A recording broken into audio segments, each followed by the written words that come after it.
Hello everyone. Today I'm going to show you how to use Trello for personal projects. Trello just allows you to create lots of different boards, for example with to-do lists, what you have already done, etc. What I would recommend is either the basic board, which when you click on it, you'll be able to see you have a to-do list, then what you are currently doing, and then what you've done. Or, for example, using a project management board, which in order to find these boards, all you need to do is click up here on template.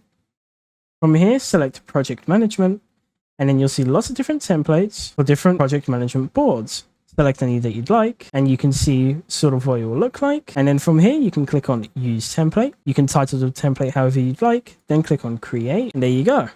And now you can see I've got project resources, questions for next meeting, to do, pending, blocked, and done. If you'd like to get rid of one of these options, all you need to do, for example, is click on one of these. There isn't any way that I've been able to actually see to remove it. However, to get it away from the main screen, you can simply archive the list and get rid of it. And of course, if you need to add another list, you can add it using the add another list right here. And that's basically it. If you have any questions, feel free to ask them in the comments below. Thank you for watching.